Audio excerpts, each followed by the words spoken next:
Are the golden handcuffs ever worth it? Is it ever worth staying in a job for some sort of financial incentive? And if so, under what conditions would it be worth it? And when is it a no-brainer to walk away regardless of how much money is pending? We're going to cover it all in this video. So many of us in the financial independence space have felt this tension during our working careers. It can be a really challenging thing to work through, so Jess and I wanted to talk through our approach to golden handcuffs and share some helpful tips to make this decision for yourself. Let's get into it. So let's start with some definitions. When we use the term golden handcuffs, what are we talking about? Golden handcuffs describe when someone feels financially trapped in a job because the pay and benefits are too good to walk away from, even if they don't enjoy the work anymore. Golden handcuffs are one of the biggest psychological barriers to freedom that we see. Even when people could downshift, take a sabbatical, or pursue work they actually enjoy, they often don't, because they've become dependent on the comfort and security of their high-paying job. And I think it's important to say that financial incentive to stay can come in many forms. So it could be an annual bonus, a high salary, stock options with a specific vesting schedule, or even a retirement pension. As you mentioned, it could also even mean benefits. If someone has a chronic health issue and needs expensive medication, a good health insurance plan can offer the same incentive to stay. Golden handcuffs can often be a catch-all phrase that we use for compensation feeling too good to walk away from, but the specific instances can really vary from person to person. That's so true. So talking about golden handcuffs here reminds me of a recent conversation we had with one of our coaching clients. So for some context, for those of you who are watching, Corey and I were working with a teacher who's looking to make a change at work.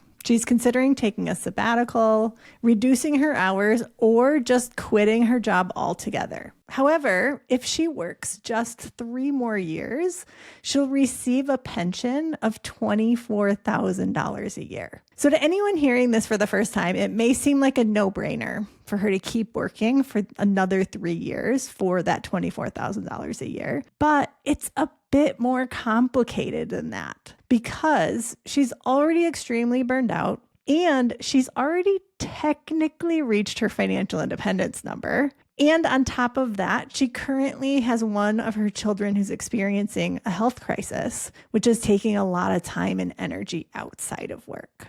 So not only was work and caretaking becoming too much for her, she also didn't need the money. Yet at the same time, $24,000 a year is still a lot of money for the rest of your life if she completes just 3 more years of service.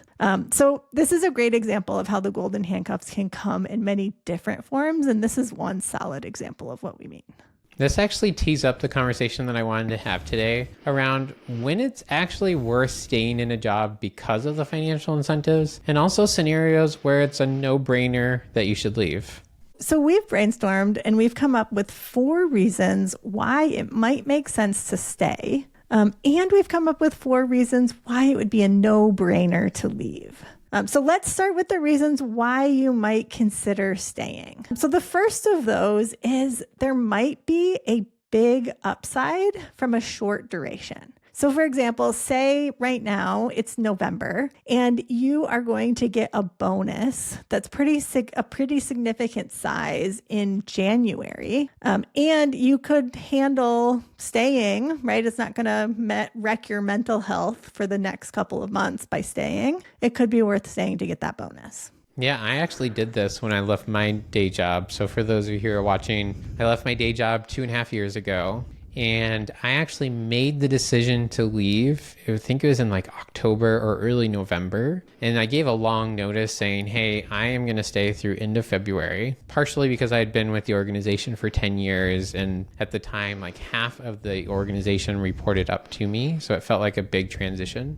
but also because employee bonuses were paid out in January or February typically. It was a huge incentive for me, knowing that 4 months was a short period of time. I would encourage people to think about, if it is right, that short period of time, what could that money allow you to do? So for us, it allowed us to have Corey take really like a 6 to 9 month mini retirement with no pressure to do anything that looked like work, because it gave us that additional runway. The second reason is when there are ways to improve your job to make it so that you actually enjoy it. So that makes me think of one client that we worked with, Laura, who she came to work with us and was wondering, do I have to quit my job of 25 years to get my life back? Right? Because she was a COO of a medium-sized company, had worked there for her entire career, and was really, really burned out. And through the process, I think she realized that there were significant changes that she could make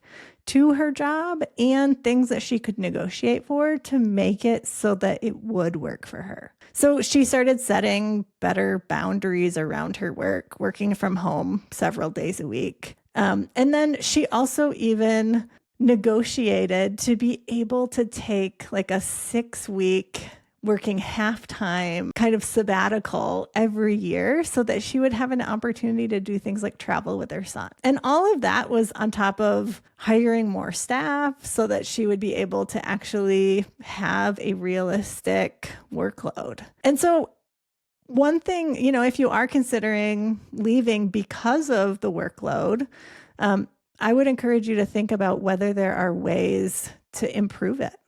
Do you think there's like a mindset shift to actually accept the possibility that you could improve your job? Because I think so many of us watching this struggle to actually think it's possible to make changes in your job and just feel like the easiest and simplest solution is just to leave. Well, I think that's right. I think it's the easiest and simplest solution is often to leave, at least in the short term, right? That is the easiest.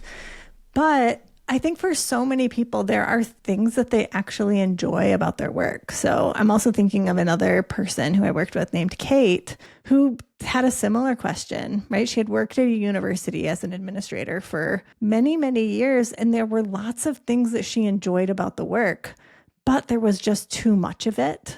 And she felt like she would have to quit to get her life back. But I don't necessarily think that that's the case. And I think as we build financial freedom and as we understand more about just being empowered, we can ask for the things that we need. And I think most people don't realize that they can ask for or negotiate the things that they need.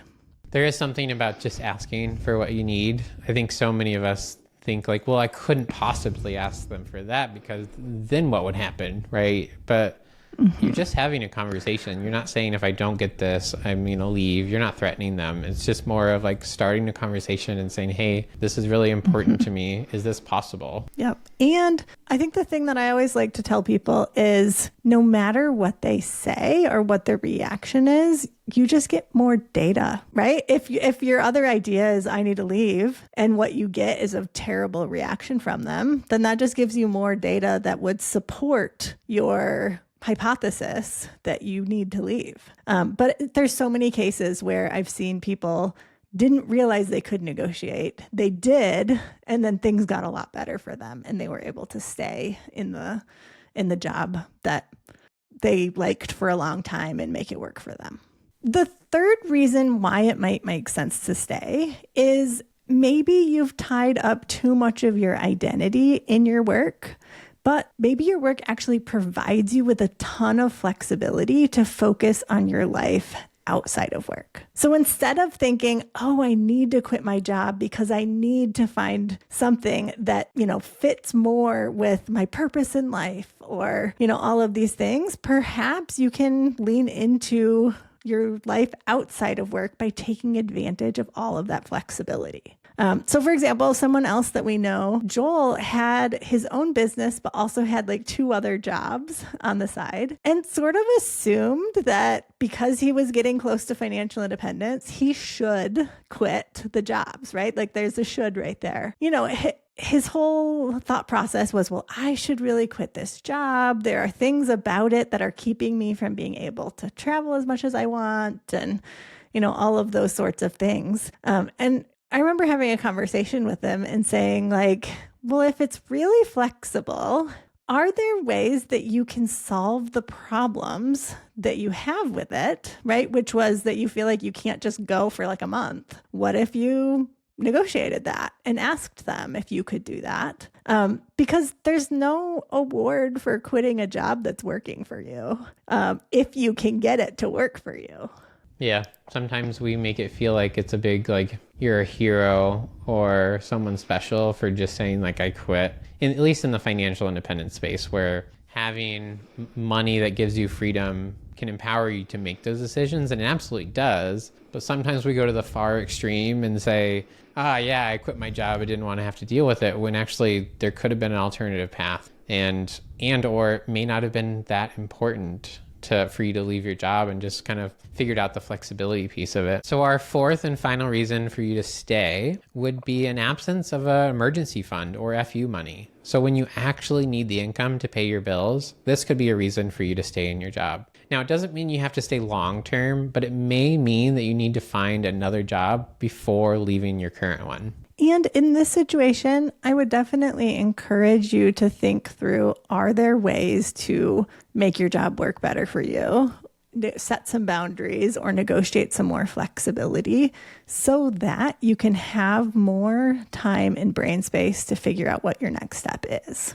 So those are the 4 reasons it actually makes sense to stay in your job. We now want to switch gears and talk about when it's a no-brainer, when it should be obvious that it's time to leave your job. So the first reason why it would be a no-brainer to leave your job is if you don't need the money, if you already have enough. So let's go to this example of the person we were talking to at the beginning, the teacher who was thinking about, do I need to stay for 3 more years to get the pension? But the reality is she's already reached full financial independence. So that money would just be extra. And because of that, she decided to take the time off. So she went part-time and then is taking a leave of absence to be able to see if what she really wants is to fully step away from her career, because she doesn't need that money anymore. She would be, if she did stay, it would be because that's what she wanted to do, not because of the money. Yeah, and I love this story because she's not making a forever decision, right? And one of the big aha moments she had when working with us was that those 3 years of service to get her pension doesn't have to be consecutive. And so she could take a break now and then decide to return to her career and still get that pension in the future. So it's not like she's saying, I'm walking through this door and I can't go backwards. It's actually like a 2-way door where she can walk through, take the break, recover from burnout, address the personal needs that she has with her family. And then in the future, she could always go back to teaching because she actually enjoys teaching. Just it's a lot right now. So it's like, it's so incredible to see this play out because it's not a forever decision. And it truly is. She has enough and it's just extra money at this point. Right. So right now, when life is challenging, the trade-off of continuing to work to get that pension is not worth it. However, 5 years down the road, when she's recovered from burnout, when her kids are in a good place, maybe her kids are even out of the house at that point, she may say, I want to go back to work because it's something I want to do. And even if she doesn't need the money, then she's excited to start thinking about, how can I be generous with other people, right? And toward causes that I care about with the extra money that I generate. And I think that's really cool.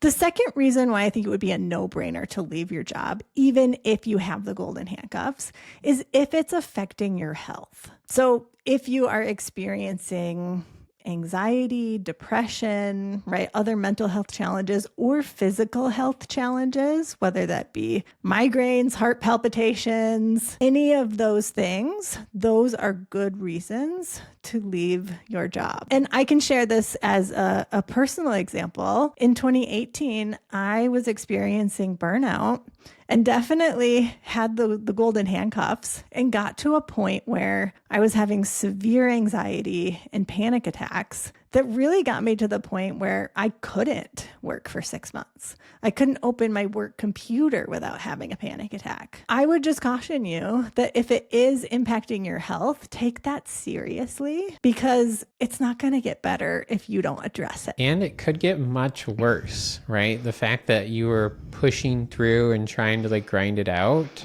made it a much longer recovery, in my opinion, than if you had said proactively, hey, I'm going to leave this job because it's toxic. And Yeah.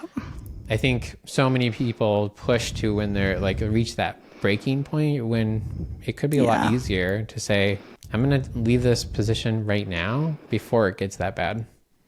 Yeah. And had I done that, I think the recovery process would have been a lot easier and a lot quicker. So the third reason why it's a no-brainer to leave the golden handcuffs behind, to leave that job, is when it's hurting your relationships. So if you have a job that's preventing you from spending time with those you care about or preventing you from having meaningful relationships with your loved ones, it's totally reasonable to leave that job behind. And the last and final reason why it would be a no-brainer to leave is if you have a comparable replacement for the income that you would be losing.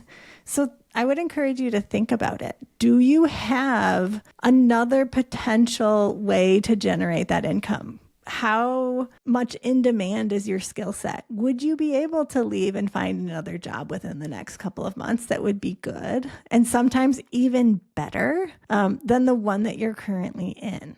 And if that's the case, I think it would be a no-brainer to leave. And as I'm listening to us go through this list, there's something to be said for clarifying that this is not a checklist for things that you should have in place before leaving your job. This is a no-brainer if you're in this specific example, because you don't have to have a suitable replacement to leave the job, but it is an obvious no-brainer when you do. Absolutely. And right, you do not need to have achieved financial independence to leave your job and have it be a no-brainer, right? That was the example that we used, but you could have a pot of FU money, a large emergency fund for this particular type of circumstance to be able to do this. You may have reached Coast-Fi and you could transition to a role that only covers your actual expenses. When we're talking about you don't need the money, there's a large range of options that we're talking about here. So if you're in a job that really isn't working for you, I would encourage you to think of all of these things. Are you in a situation where it's a no-brainer to leave? Or are you in a situation where it makes sense to stay, where there would be options or opportunities to make the situation better? If you want to learn about one person who did that, here's an interview that we did with someone named Casey, who took a number of steps to improve her job so that it went from being a place where she was extremely burned out to one that she really enjoys and enables her to live the life that she wants. Thanks so much for watching and enjoy the journey.